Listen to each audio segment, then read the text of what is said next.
Welcome to the Insight Thru Experience Podcast, created for those currently going through our operator training course and for others who are interested in thinking about joining the organization in future years. In this podcast, we're going to be bringing you some highly successful operators, leaders, and training specialists who are going to be revealing their tips, tools, and some techniques to help you achieve peak levels of performance. Now, sit back, take some notes, and use these experiences as stepping stones for your personal success. This is the Insight Thru Experience Podcast.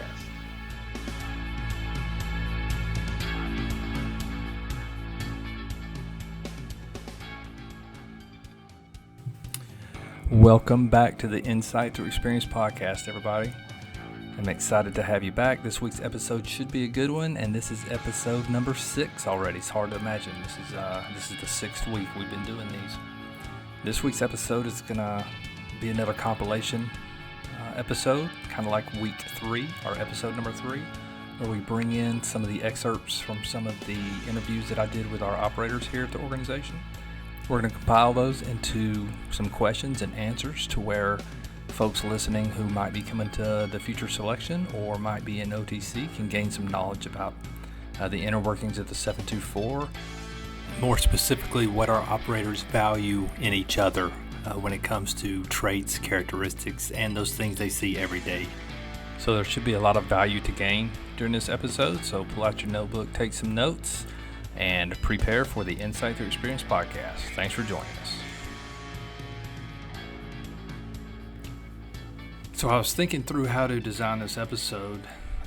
I was starting to listen to some of the clips from the interviews that I did with the operators, and what stuck out to me are the commonalities that stretch between the operators. They weren't in the same room. They didn't get to hear the other operators' answers or their interviews, but yet they all come up with very similar answers. And I think that's very telling of our organization, of what guys who are experienced up here and have enjoyed a lot of success, what they see as the key to those successes. And what I can tell you that it's not is a bunch of operators who just go around and train and get really good at what they do and nothing else. Like, that's all they're responsible for. The messages that I hear here is, yep, these guys are extremely probably the best at what they do, but that's only the foundation, as we have talked about in weeks past. There's things on top of that that make the operators really good and special up here, and arguably that's kind of what we're selecting for during selection as well. Who has the potential to become one of those guys that they're talking about in this clip? So this first set of answers really points to the trait critical thinking, which is just the ability of guys to take in everything that's going on in a situation and find possibly a different or a new, better answer to an existing problem, or they're presented with a new problem and they can take what they've learned before, apply it to this new situation, and find the best answer. So what you're going to hear from the operators are examples of that critical thinking, but you're also going to hear some other characteristics sprinkled in there, some of the characteristics that we care about as an organization and that we highly select for during selection. So let's go ahead and listen to their answers and see what they had to say. A 2-4 STS operator to me is that guy he is an expert at the basics. He's a guy who can be put into any situation, think outside the box, and he can make it happen. He can have limited assets, he can have limited support, and he's going to be a dude who is going to be able to figure it out.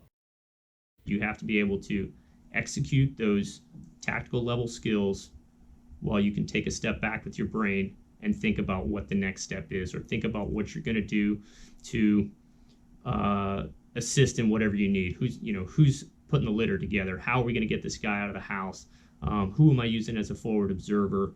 How am I going to time this so that I can execute casts and then flush my guys out from their danger close scenario, so that we put ourselves back in a position of advantage. So having the ability to not get sucked into the problem right in front of you, taking a step back and saying, all right, I'm gonna execute this 9-liner, I'm gonna patch this guy up, but then what? How are we moving him to the HLZ? How am I gonna maneuver my forces, or how am I gonna recommend we maneuver to either continue executing for the GFC or falling back and getting off that target. So. And that's another thing, like another important thing or character trait in guys that are up here is that you don't need to have seen something before to know the right answer. Like you can put together in your mind, like, okay, I've seen something like this, I've done something like this, maybe not for real, but in training, like, okay, this is how I'm going to apply that thing or these couple of things. Like you're not going to be given the right answer. You kind of have to figure it out.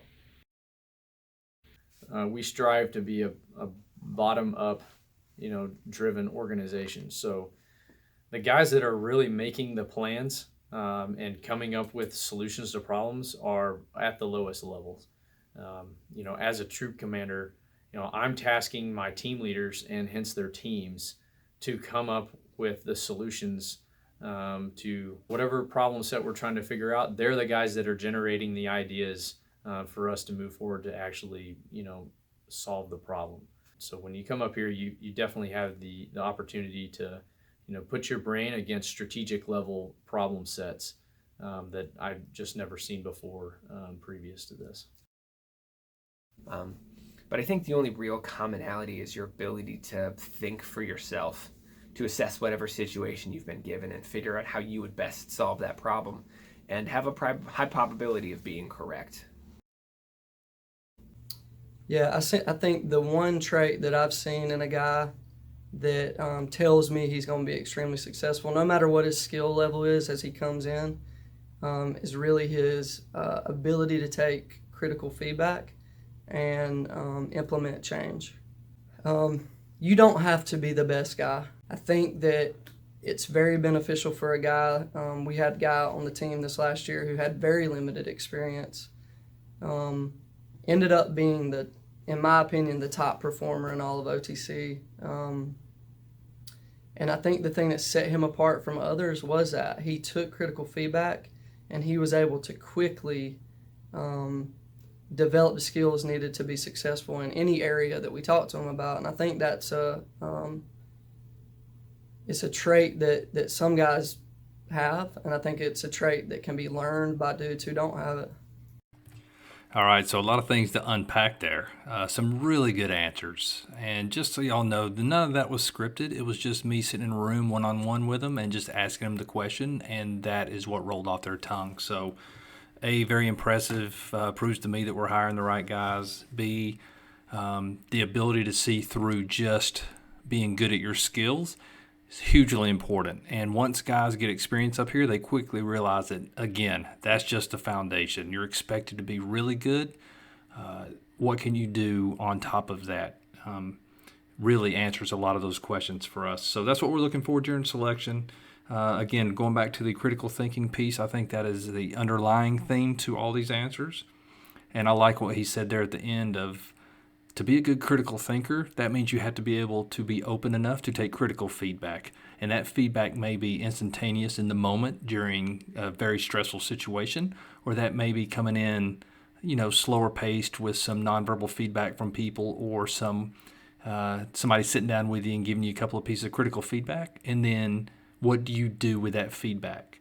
Hopefully, if you're a good critical thinker, you can put those pieces together and change the future outcome. And that's what we're looking for. Critical thinking, some would argue that it is based on experience. Like you got to have a lot of experience to be able to critically think. I do not fall in that category, even though I think it helps. But like he said, we've had some young folks come up here who demonstrated a lot of potential to do things like think critically during selection. We brought them to OTC, and they proved us right. They proved that they could work hard, that they could take critical feedback, that they could put the pieces of the puzzle together and then apply it real time in a scenario or to complete an objective. So really a critical piece to our selection process is, can you come up here, take in a bunch of cues, understand what those cues are telling you, and then execute a plan off of those cues to make whatever situation is happening, make it better. All right, so the next group of answers that we're going to hear is really more focused around the characteristic or the trait that we call demonstrating effort. We used to call it drive and initiative. Either one are basically synonymous. But really what we're targeting there is, no matter the situation, no matter how crappy it is, no matter how long you've been awake, no matter how tired or sore you are you putting your best effort towards the objective that we give you? Do you wake up every day hungry to come in and be a better version of you? Do you not skip workouts on days that you're supposed to work out? So the demonstrating effort piece is important to us, and we'll listen to the words of the operators. I think just the ability not to rest on their laurels, and the fact that they haven't made it, it's a constant competition. You're always trying to get better, and just us challenging each other. I think you're looked at to be the specialist, and the second you stop doing that, then it's time for you to go some other place, and people call you on your bullshit too. Your teammates, they're smart. They'll call you on your bullshit. They'll keep you on your toes. I think that's a big misconception, is that you think you have to be the best to come up here, but it's not that. It's there's some drive. You have to be hungry. There has to be some drive and initiative. And like I said earlier, I think the biggest thing is just being a sponge and being able to take critical feedback and implement change. Who is made to be here? The guy that wants it.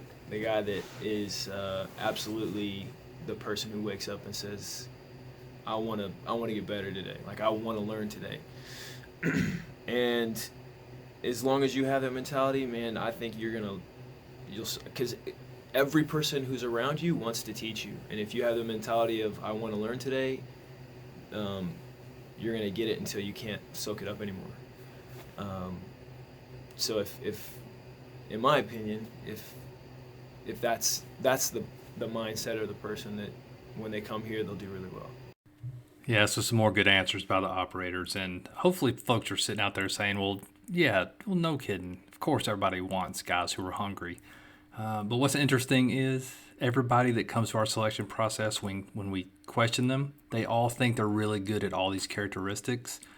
But then we watch them, and again, we only pick up about 50% of the guys who come up there, and these are vetted guys who have already been through, lots of processes to make sure they're the right guy, and then they found much success at their units. But that does not make you a good fit for our organization, because we need the guys who are, again, like they say, hungry every day. Not some days, not guys who become big fish in little ponds and kind of rest on their laurels like the first guy said. Guys who will come in here and compete every day. And again, it's hard to stay in the middle here. You fight every day to be mediocre, and we're looking for those guys who continue to scratch and claw their way up the leaderboard to ensure they have a spot on the teams here. And one point hopefully we can all take away from this subject and this conversation is, I need to be seeking out feedback from my peers, from my leaderships, from those below me, from my spouse, from anybody that will give me feedback. I need to figure out where I am, how I'm doing. Am I really matching up to those characteristics as well as I think I am? Or, without the feedback, without somebody holding up a mirror to you, or you holding up a mirror to yourself, you're going to start convincing yourself that you're good at a lot of these things when really you're probably not as good as you think you are. That's the beauty of our selection process. I tell guys when they get here, like, the selection decision, that's going to be a byproduct of the process. What the process is meant to do is hold a mirror up to you and show you who you really are. So anyway, it's a really cool experience. I look forward to the guys who are coming here in October. Let's keep moving. Yeah, I think that the guys who get picked up here, one of the most important things that we have to assess is their ability to integrate, like I talked about earlier. Interpersonal skills, the way they interact with their peers while they're here, the way they, what their peers think of them, it's huge, because we go work with a different group of people, every 16 months. Every 16 months, it's another selection process for you. It never ends. You're always performing. You're always being evaluated. So as you go in and work with these other groups of people, the most important thing you can do is integrate. And there's a guy here at this unit who's probably the best I've ever seen at integrating. He was a newer, younger guy, came here through selection, was not a stellar performer, developed his skills, continued to hone his skills until he became a very proficient pararescueman. He came over to the 2-4. He was on my team. send him on a quick trip. And after he went on that very first trip, his ability to integrate with those guys led to just his ability to do so many good things for our nation here. Maturity, self-awareness, guys that can integrate well with others aren't going to be a liability on a team or dependable. You have to make an honest assessment of yourself. Do you think you possess the maturity to do this? Because I would say that's much harder to train than any tactical skill set. What he said right there at the end is the key. That's the important piece. That's why with guys that don't have a lot of experience, you should be hearing these thoughts and say, man, I have a chance.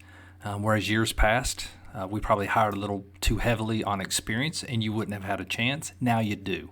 Now you just come up and show us that you're a mature operator. You might not have the most experience, but if you can think critically, if you can demonstrate that you're going to come in here hungry every day, if you show us that you make mature decisions and you can integrate well, man, you got a really good shot of coming up here and getting selected and getting to go through our OTC process, which is going to change your entire life. Some really good points here in integration, how you deal with your peers, how you deal with stress with other people. All those things are highly important to us because we have to integrate all the time. And if we can't trust you to do that, or if we see some risk in that, man, it's hard to pick guys up. So again, go out and seek feedback from your peers, from your leadership, again, from your spouse, and ask them how do you perceive me in social situations or at work when I'm integrating with a lot of other different people. And let them give you some feedback, and then absorb that feedback, take it and do something with it to improve. All right, so that wraps up this week's episode. Again, just focused on some of the characteristics and what the operators up here who have found a lot of success, what they see are the keys to those success and the people that are around them. So valuable. I don't care if you're coming up to this organization, if you are in the special warfare pipeline down at Lackland, if you are somewhere else inside the pipeline, if you're at your first base, if you're at your third STS or RQS assignment, this information is valuable.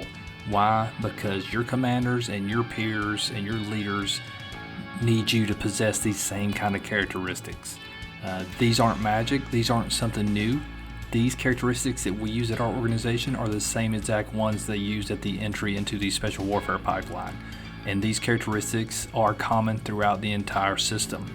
All right, y'all, it has been fun. Next week is going to be an awesome episode. We have our sports psychologist, Dr. Ben Wellborn, is going to be on the program.